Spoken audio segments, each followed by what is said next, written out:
নমস্কার। সর্বাগে আপনাদের কাছে ক্ষমা চেয়ে নিচ্ছি। আপনাদের কাছে ক্ষমা চেয়ে নিচ্ছি, আমার গলার অবস্থা ভালো না। যদি কোনো কথাবার্তা আপনার দুঃখ কষ্ট পেয়ে থাকেন ক্ষমা করে দেবেন এবং বুঝতে কষ্ট হলে একটু বুঝে নেবেন, কারণ আমার গলার অবস্থা খুবই খারাপ। ঠান্ডা লেগে গেছে, বয়স হয়েছে। বয়স যেহেতু হয়েছে সেখানে দাঁড়িয়ে আমি সেই বয়সের মাপকাঠি নিয়ে চলতে চাই। যাই হোক, আমার ছোট্ট একটা ইউটিউবের চ্যানেল আছে, চ্যানেলটা আমরা don't care. Facebook page Krishna Krishna. যদি ভিডিওটা ভালো লাগে লাইক শেয়ার কমেন্ট করবেন এবং আপনার সাবস্ক্রাইব করে দেবেন, কারণ নতুন কোনো ভিডিও যদি আসে তাহলে আপনাদের কাছে সহজে পৌঁছে যাবে। দেখুন, আমরা যে পশ্চিমবাংলায় বসবাস করছি, এখানে অন্যায় করলে তার প্রতিবাদ করলে তার গলা টিপে ধরছে হয় প্রশাসন, নাই পুলিশ, নাই কোনোভাবে রাজনীতির শিকার হতে হচ্ছে।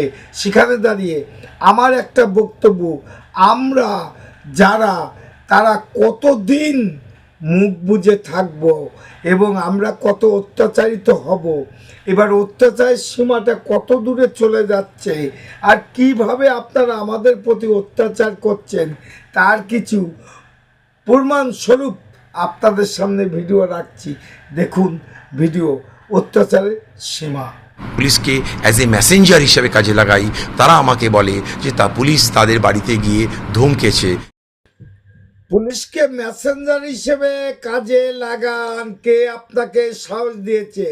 আপনি জানেন না গণতন্ত্র রাষ্ট্রে সবাই নিজের নিজের অধিকার প্রয়োগ করতে পারে, সেটা সংবাদ মাধ্যমের মাধ্যমে হোক বা সোশ্যাল মিডিয়া হোক, এবার ফুটপাথে হোক, রাজপথে হোক এবং অনলাইনে যে কোনো জায়গায় করতে পারে, সেটা আপনি বাধা দিতে পারেন না। সেখানে দাঁড়িয়ে আপনি বলছেন মেসেঞ্জার হিসেবে পুলিশকে কাজে লাগিয়েছেন। এবার বাংলার জনগণ আপনাকে ভালোভাবে মেসেঞ্জার দিয়ে দেবে, কাজেও লাগবে। আপনার যে পরিণতি হবে আগামী দিনে কেউ কোনোদিন এই ধরনের সাহস পাবে না। দেখুন ভিডিও। দোষীদের শাস্তি হোক এবং এমন শাস্তি হোক, শাস্তি মানে ফাঁসি হোক। আমরা রাজ্য সরকার ফাঁসির পক্ষে। সাব্বাস, আপনার বুদ্ধির তারিফ করতে হবে। রাজপথে দাঁড়িয়ে আপনি যে আন্দোলনের নামে বাংলার জনগণের চোখে ধোঁয়া দিতে চাচ্ছেন এবং আপনি সবাইকে বাঁচাতে চাচ্ছেন, সেটা বাংলার জনগণ বুঝে নিয়েছে। এই সঞ্জীব ঘোষ কোনো রাজনীতির শক্তি ছাড়া, কোনো পুলিশ প্রশাসনের শক্তি ছাড়া এটা কোনোদিন সম্ভব হতো না। দিনের পরে দিন উনি যে অত্যাচার অনাচার বাংলার মানুষের পরে করে গেছে এবং সেই জায়গায় দাঁড়িয়ে আপনি সাফাই দেওয়ার জন্য এই কথাগুলো বলছেন, মেনে নিচ্ছি না। কারণ ওকে যদি ফাঁসি দেওয়া হয় তাহলে আপনাদের সঙ্গবঙ্গ চোরচুট্টা এবং দুশ্চরিত্রবান সবাই বেঁচে যাবে, বাঁচতে দেবে না বাংলার জনগণ। দেখুন ভিডিও। প্রধান শিক্ষকের বিরুদ্ধে স্লোগান ছাত্রছাত্রীদের, সেই ছবিটা আমরা আপনাদের দেখাচ্ছি। বিজ্ঞপ্তির এগেইনস্টেই তারা এবার বিক্ষোভ। ময়না দক্ষিণ আনুখা মোক্ষদা স্কুলের গেটের সামনেই বিক্ষোভ দেখায় পড়ুয়ারা। বাচ্চারা যখন পথে নামে এটা সঠিকভাবে কোনো কিছু বোঝে না, কিন্তু একটা অন্যায় হয়েছে, অন্যায় হয়ে তার অপমৃত্যু হয়েছে, এটা সবাই জানে। সেই অন্যায় ইন্টারন্যাশনালভাবে ন্যাশনালভাবে ছড়িয়ে গেছে। আমি এই যারা আন্দোলন করছে আমার মায়েদের, তাদের প্রতি একটা বার্তা দিতে চাই, আপনারা এগিয়ে চলুন, আমরা আছি আপনাদের সঙ্গে। দেখেন ভিডিও। স্বাস্থ্য দপ্তর বলেন, শিক্ষা দপ্তর বলেন, যে কোনো দপ্তর বন্যার প্রতিবাদ করলে গলা টিপে ধরছে কিনা, পুলিশ বলেন গলা টিপে ধরছে কিনা, দেখতে থাকেন ভিডিও। আমিও দেখাবো নতুন তথ্য। দেখেন ভিডিও। হল শোকজ করা হচ্ছে সেই তিনটে স্কুলকে। হাওড়ার তিনটে স্কুল, কোন কোন স্কুল? ব্যাটারা রাজলক্ষ্মী বালিকা বিদ্যালয়, বলুহাটি হাই স্কুল ও বলুহাটি গার্লস হাই স্কুল।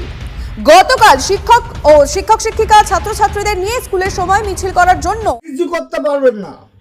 এই ধরনের শোকেস করা, এই ধরনের প্রতিবাদ জানানো, আপনারা আন্দোলনের মুখ ঘুরিয়ে দিতে জীবনেও পারবেন না। কারণ এবারের আন্দোলন বুঝে নেন আপনারা, ইন্টারন্যাশনাল ভাবে ছড়িয়ে গেছে।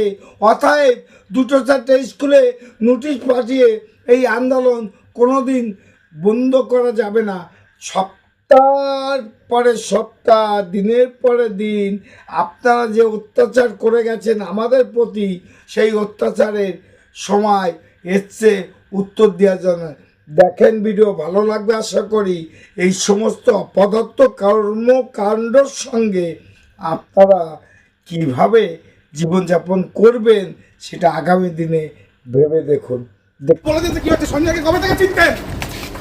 পড়ে যাবেন, পড়ে যাবেন, কবে থেকে চিনতেন? পড়ে যাবেন, আস্তে আস্তে যান, আস্তে যান। পড়ে যাবেন দাদা, পড়ে যাবেন, আস্তে আস্তে আস্তে আস্তে আস্তে আস্তে নিচে কতটা ভয় পেয়েছে বুঝতে পারলেন তো আপনারা। ও যদি জড়িত না থাকে, সাংবাদিকরা এমন কোনো প্রশ্ন করেনি যে প্রশ্ন উত্তর দেওয়ার জন্য এতটুকু ভয় পেতে হবে। তাহলে বুঝে দেখুন যে শস্যের মধ্যে ভূত, এটা পশ্চিমবাংলার লোক বুঝে নিয়েছে, আগামী দিনেও উত্তর দিয়ে দেবে। যাই হোক, কালকে নতুন একটা ভিডিও নিয়ে আসবো আপনাদের সঙ্গে এবং আপনাদের সামনে দেখার জন্য অনুরোধ করছি। এবং এই ভিডিওটা লাইক, শেয়ার, কমেন্ট করবেন এবং পেজটা ফলো করবেন এবং চ্যানেলটা সাবস্ক্রাইব করে দেবেন। কারণ নতুন ভিডিও আগুন বোমা, মানব বোমা ফাটিয়ে দেব কাল। দেখতে থাকেন ভিডিও। যদি ভালো লাগে লাইক, শেয়ার, কমেন্ট করবেন। আমার চ্যানেল নাম don't care, Facebook page Krishna Krishna. যদি ভালো লাগে আগামী দিনে আপনাদের আশীর্বাদ নিয়ে আমি সামনে এগোতে চাই। আর এই মুখোশধারী শয়তানদের আমি মুখোশ খুলে দিতে চাই। দেখতে থাকেন ভিডিও। আগামী দিনেও আমার সঙ্গে আপনারা থাকবেন এই কামনা, অনুরোধ জোরাত করে করছি। দেখেন ভিডিও, আমার ভিডিওগুলো দেখবেন এবং সমাজের কাছে কি শিক্ষা আসে আর কি বার্তা আসে ভিডিও দেখার পরে আপনারা বুঝতে পারবেন। আমি এখন বিদায় নিই। নমস্কার, টাটা। खत्म। Bye bye, tata, goodbye, गया।